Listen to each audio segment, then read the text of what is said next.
মোৰ নাম অচ্যুত সাধনীদাৰ, এনে ভাইকন বুলিও কয়। এতিয়া মই 30 বছৰ নাও নিৰ্মাণ কৰি আছোঁ।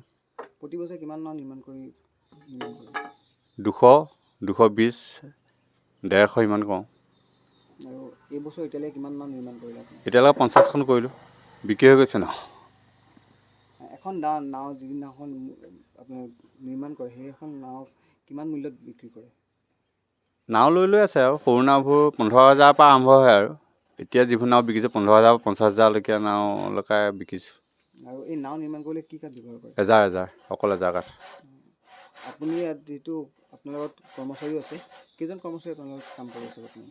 এতিয়া মোৰ মিস্ত্ৰী আছে 5জন, আকৌ কাম মানে কাঠফলা আছে 10জন, আৰু এনেই 4জন আছে কাঠ চাঠ আনি দিয়া। এই যিখিনি কাঠখিনি আপোনালোকে যোগান ধৰে, সেই কাঠখিনি ক'ৰ পৰা যোগান ধৰে আপোনালোকে? এইবোৰ য'ৰ পৰা আজিকালি 4 লেনৰ পৰাও তাত অলপ গছ কাটিছিলে, তাৰপৰাও আনিলোঁ। তাৰপৰা নদী কিনাৰত যিবোৰ গৰা খহায় তাৰপৰাও গছ আনোঁ, আৰু মানুহে বিকে নহয় গছ, কেতিয়াবা ল'ৰা ছোৱালী পঢ়ুৱাবলৈ, কাৰোবাক কিবা এডমিশ্যন ল'বলৈ, এনেকুৱা সময়ত গছ বিকে, তাৰপৰা কিনি আনোঁ। আপুনি ক'ৰ কৰ্মচাৰী ৰাখিছে? অকল শালমৰা আছে আৰু আমাৰ লোকেল। শালমৰা আছে 5জন, লোকেল আছে 15জন। এই নাওসমূহ কোন কোন জিলালৈ আপুনি পঠিয়াইছে? এই উজনি অসমৰ প্ৰায় জিলালৈ দিছোঁ। এইফালে তেজপুৰলৈকে নাও দিছোঁ, এইফালে লখিমপুৰ, ঢকুৱাখানা, ধেমাজি, য'ত য'ত পানী হয় আৰু তাৰপৰা এইফালে নাজিৰা, শিমলুগুৰি, মৰাণ, ডিব্ৰুগড়, ডিমৌ, এইবোৰ সকলোলৈকে নাও দিছোঁ। যিহেতু আপুনি বহুত বছৰমান নাও নিৰ্মাণ কৰি আছে, চৰকাৰৰ ফালৰ পৰা সাহাৰ্য আহিছে নাই? নাই, চৰকাৰৰ সাহাৰ্য নাই। আৰু এটা কথা সুধোঁ, এই নাওসমূহ কোন শ্ৰেণীৰ মানুহে বেছিকৈ ব্যৱহাৰ কৰে? নাও দুখীয়া শ্ৰেণীৰ মানুহে ব্যৱহাৰ কৰে বেছিকৈ। ধনীয়াটো নাও নিকিনে, ধনীয়া গাড়ীয়ে কিনিব। কি কামত এইখিনি নাও ব্যৱহাৰ হয়?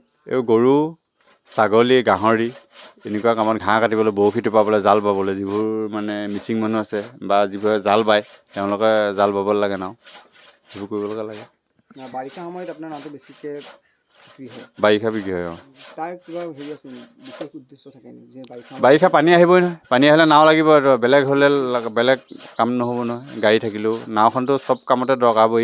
কাৰোবাৰ দ জেগাত ঘৰ আছে, তেওঁ ৰাস্তালৈ আহিব লাগিব, কাৰোবাক আকৌ গৰু গ'লে ঘাঁহ কাটিব লাগিব, কাৰোবাক গাহৰি দানা দিব লাগিব, ছাগলী চৰাব লাগে, জাল বাব লাগিব, বিভিন্ন কামত।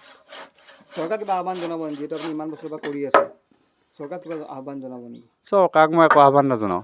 চৰকাৰে কি কৰিব, চৰকাৰে ক'ব এটা, কৰিব এটা। আপোনাৰ নাও নিৰ্মাণ কৰা আপোনাৰ লাভ হৈছে নাই? লাভ হৈছে, কিন্তু কেতিয়াবা দুখীয়া মানুহ আহে নহয়, কেতিয়াবা চাবও লাগে, চাই চিতি মানৱীয়তাৰ খাতিৰত কাৰোবাক নাও এনেও দিব লাগে কেতিয়াবা সস্তাত, তেনেকুৱাই আৰু।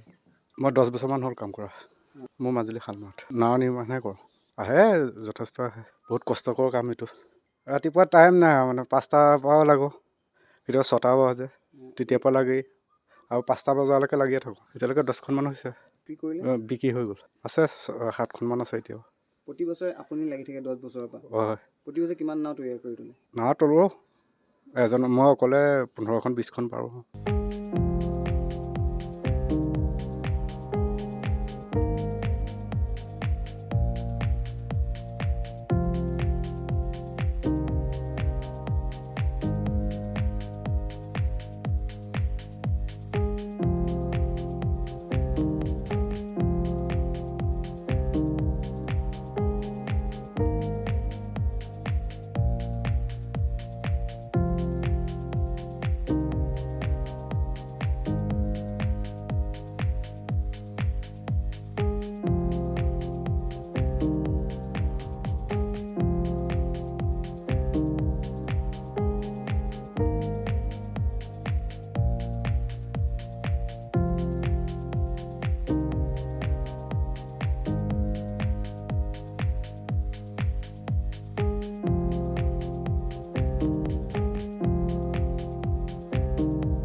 যিকোনো খবৰৰ বাবে যোগাযোগ কৰক 7099017330 লগতে 7099017110 নম্বৰত।